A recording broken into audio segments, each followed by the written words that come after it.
বিশেষ করে বর্তমানে বাংলাদেশে একটা মানুষের আবেগ অনুভূতি বক্তব্য শুনে ভালোবাসা দেখে আমরা আবেগ আপ্লুত, সেই মানুষটা হলো আমিরে জামাত ডাক্তার শফিকুর রহমান। কথা বলেন না কেন? বর্তমানে বাংলাদেশে জীবন্ত আল্লাহর ওলি হলো আমিরে জামাত ডাক্তার শফিকুর রহমান। যার কথা শুনে, যার নুরানি চেহারা দেখে, যার বক্তব্য শুনে বাংলাদেশের মানুষ তার ভক্ত হয়ে গেছে। কিন্তু আমিরে জামাতের একটা বক্তব্য নিয়ে সাম্প্রতিক তুমুল বিতর্ক চলতেছে। আমিরে জামাত বক্তব্য দিয়েছে, দলগতভাবে আমাদের উপরে যত অন্যায় অত্যাচার করা হয়েছে আমরা সাধারণ ক্ষমা ঘোষণা করলাম, আলহামদুলিল্লাহ বলেন। আমিরে জামাতের এই বক্তব্য ইসলামের বক্তব্য, এই বক্তব্য রাসূলের বক্তব্য। তার কারণ আমরা ইতিহাস জানি। আমার নবী যখন মক্কা বিজয় করলো, মক্কা বিজয় করার পরে নবীজি বলেছিল, মক্কায় যারা যারা কাফের আছে, যারা যারা মসজিদের ভেতরে ঢুকবে, আমি সবাইকে সাধারণ ক্ষমা ঘোষণা করলাম। সুবহানাল্লাহ বলেন। এমনকি আমরা জানি ইসলামের চূড়ান্ত শত্রু আবু সুফিয়ান সারা জীবন রাসূলের বিরোধিতা করেছে, অথচ মক্কা বিজয়ের দিনে হাতে হাত রেখে কালেমা পড়ে মুসলমান হয়েছে। সুতরাং ক্ষমা করে দেওয়া এটা হলো ইসলামের দাবি। কিন্তু একটা কথা ভালো করে বুঝবেন, বিতর্কিত করবেন না। আমিরে জামাত এই কথা বলেছে যে তবে যাদের বিরুদ্ধে সুস্পষ্ট প্রমাণ আছে, যাদের বিরুদ্ধে গণহত্যার প্রমাণ আছে, কোনো ভিকটিম, কোনো কর্মী তাদের বিরুদ্ধে যদি মামলা করে আমরা তাদেরকে সর্বাত্মক সহযোগিতা করব। আল্লাহু আকবার বলেন। তার মানে তার বক্তব্যের দ্বারা কি বোঝা যায়? আমিরে জামাত কি সবাইকে কি ক্ষমা করছে? বরং উনি সাধারণ ক্ষমা ঘোষণা করছে যারা অন্যায় করেনি, আর যারা প্রকাশ্যে অন্যায় করেছে, হাজার হাজার মানুষদেরকে মিথ্যা মামলা দিয়ে জেলে বন্দি করেছে, হাজারো মানুষদেরকে শহীদ করেছে, গণহত্যা করেছে, এদের কোনো ক্ষমা বাংলার জমিনে হবে না। আরে ভাই,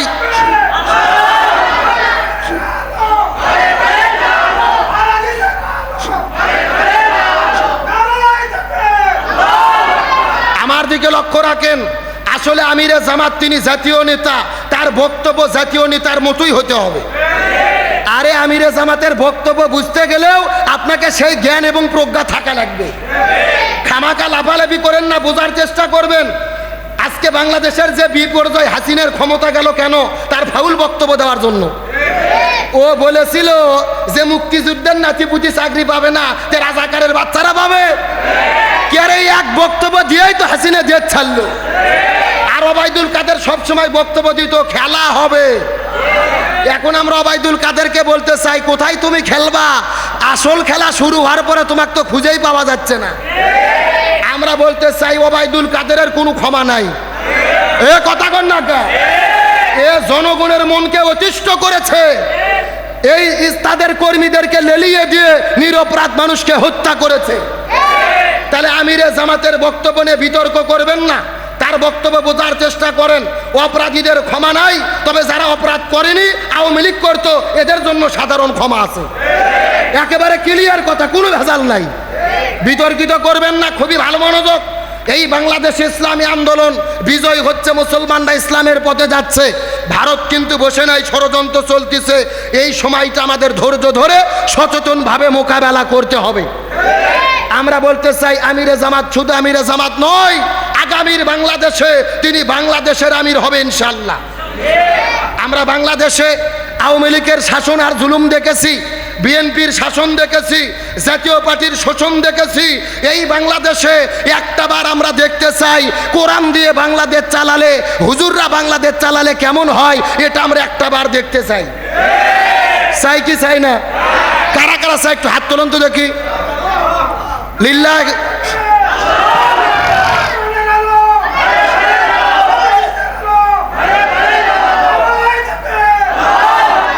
আল্লাহ কবুল করুক, বলেন আমিন। আপনাদের কি কষ্ট হয়? মন খারাপ করেন? তাহলে চিৎকার করে বলেন, বিজয় কে দেয়? সাহায্য কে করে? এখন আসেন, বিজয়ী হওয়ার পরে আমাদের কাজ কি, আমাদের করণীয় কি জানার দরকার আছে না নাই? বিজয়ী হওয়ার পরে কি করব, এটা কার ঘোষণা শুনতে হবে? আরো জোরে বলেন। আমার প্রিয় বন্ধুগণ, মুসলমান ভাইরা গভীর মনোযোগ। আল্লাহ সুবহানাহু ওয়া তাআলা বললেন, যখন তোমরা দেখবা ইমানদার মুসলমানেরা বিজয় হবে, আর বিজয়ী হওয়ার পরে হাজার হাজার মানুষেরা ইসলামের পতাকা তলে চলে আসবে, আসার পরে তোমাদের কাজ কি?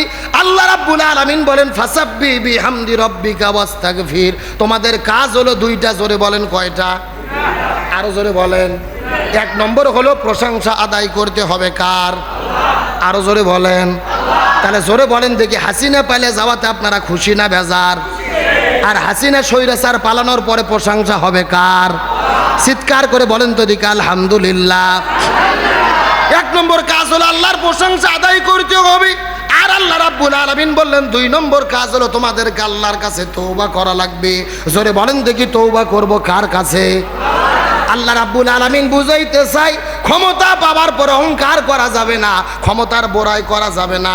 আজকে তোমাদের দলে হাজার হাজার মানুষ চলে আসতেছে, এই জন্য যারা ক্ষমতায় পাওয়ার পরে জুলুম করেছে, তোমরাও যদি ক্ষমতা পাওয়ার পরে তাদের উপরে জুলুম করো, তা হবে না।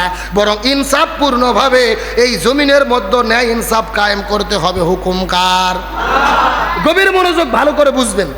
আল্লাহ তাআলা বলেন, বিজয়ী হওয়ার পরে দুইটা কাজ। এক নম্বর কাজ তোমরা আল্লাহর প্রশংসা করবে, দুই নম্বর কাজ তোমরা তওবা করবে। ক্ষমতার বড়াই করা যাবে না। এখন আওয়ামী লীগ ক্ষমতা পাওয়ার পরে জুলুম করেছে, আমাদের উপরে হত্যা করেছে, হামলা করেছে। আমরাও যদি ক্ষমতা পাওয়ার উপরে তাদের উপরে জুলুম করি, তাহলে তারা আর আমরা তো একই হয়ে গেলাম। কথা বলেন না কেন? এই জমিনে যদি ইসলাম কায়েম করতে চাই, কোনো নাগরিককে বাদ দিয়ে ইসলাম কায়েম হবে না। বরং ইসলাম কায়েম করতে গেলে সবাইকে নিয়ে মিলেমিশে করতে হবে। আমার কথার সঙ্গে কি একমত? গভীর মনোযোগ ভালো করে বোঝার চেষ্টা করবেন। বর্তমানে বাংলাদেশে যিনি রাষ্ট্র পরিচালনা করতেছে, সরকারের যিনি প্রধান, তিনি হলেন ডক্টর মোহাম্মদ ইউনূস। এখন তাকে নিয়ে তুমুল বিতর্ক চলতেছে। যারা একে দেখতে পারতেছে না, অনেকে ফতোয়া দিচ্ছে ডক্টর মোহাম্মদ ইউনূস হলো সুদখুর। জোরে বলেন কি খুর? ও বলতেছে, তোমরা কেন সুদখুরকে সমর্থন করলে? তোমরা কেন সুদখুরকে সাপোর্ট করলে? একটা কথা ভালো করে বলতে চাই, এদেরকে প্রশ্ন করতে চাই যে ডক্টর মোহাম্মদ ইউনূস সুদ খায়, আর তোমাদের হাসিনা কি মধু খাইতো? এ কথা কন না কে? মানে এদের ভাব দেখে বোঝা যাচ্ছে ইউনূস সুদ খাইতো আর হাসিনা জান্নাতের শরাব খাইতো। ভালো করে বুঝবেন, বিতর্ক করবেন না। সুদ অবশ্যই হারাম, হারামকে আমরা সমর্থন করব না।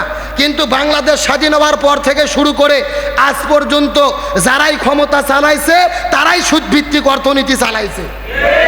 ওই বঙ্গবন্ধু সুদ চালাইছে, জিয়াও সুদ চালাইছে, আওয়ামী লীগ, বিএনপি, জামাত পার্টি সবাই সুদ চালাইছে। তার মানে বোঝা যাচ্ছে বাংলাদেশ থেকে যদি সুদ বন্ধ করে জাকাতের অর্থনীতি কায়েম করতে চাই, বাংলাদেশে ইসলামপন্থীদের ক্ষমতায় বসাইয়া কোরআন দিয়ে দেশ চালাতে হবে। আর যতদিন পর্যন্ত কোরআন দিয়ে বাংলাদেশ না চলবে, ততদিন পর্যন্ত সুদ বন্ধ হবে। এই জন্য আল্লাহর কোরআন বলেছেন, আল্লাযীনা ইম্মাক্কান্নাহুম ফিল আরদ আকামুস সালাহ ওয়া আতাউয যাকাত ওয়া আমারু বিল মারুফ ওয়া নাহাউ আনিল মুনকার। ইসলামপন্থীরা যদি ক্ষমতায় যায়, কর্মসূচি হলো চারটা। জোরে বলেন কয়টা? এক নম্বর, তারা জমিনে নামাজকে বাধ্যতামূলক করবে। দুই নম্বর, তারা জাকাত ভিত্তিক অর্থনীতি কায়েম করবে। তিন নম্বর, ভালো কাজ বন্ধ করবে। চার নম্বর, ভালো কাজগুলো চালু করবে। চার নম্বর, খারাপ কাজ বন্ধ করবে। তার মানে বোঝা গেল, সুদ বন্ধ করতে গেলে কোরআনের শাসন কায়েম করা ছাড়া কোনো উপায়। এখন আপনারা প্রশ্ন করবেন, হুজুর তাহলে আমরা কি ডক্টর ইউনূসকে সমর্থন করব? আমার কথা খুবই পরিষ্কার, ডক্টর মোহাম্মদ ইউনূসকে সমর্থন করা আর সুদকে সমর্থন করা এক জিনিস নয়। এখন একটা উদাহরণ দিলে আপনারা বুঝতে পারবেন। মনে করেন আপনাদের এলাকার মধ্যে মহামারী চলে এসেছে, কোনো খাবার নাই, কিন্তু আছে একটা মরা গরু আর একটা মরা শকুন। একটা মরা গরু আর একটা মরা শকুর। পশু কয়টা? গরু মরে গেছে, শকুরও মরে গেছে। এখন জীবন বাঁচানোর জন্য আপনি কি খাবেন? শকুরের গোস্ত খাবেন নাকি গরুর গোস্ত খাবেন? আমার কথা ভালো করে বোঝেন, কিসের গোস্ত খাবেন? গরুর গোস্ত খাবেন। কারণ কি? গরু মরে গিয়ে হারাম হয়েছে, গরু হলো শুধু হারাম, আর শকুরের গোস্ত হলো ডবল হারাম। কথা কন না কে? কারণ শকুর মরার আগেও হারাম, মরেও হারাম, আর গরু মরার আগে হালাল, এখন হারাম। আজকে বাংলাদেশে হাসিনাও হারাম, ইরশাদও হারাম, খালেদাও হারাম, ইউনূসও হারাম। ইউনূস হলো হারাম আর ওরা হলো ডাবল হারাম।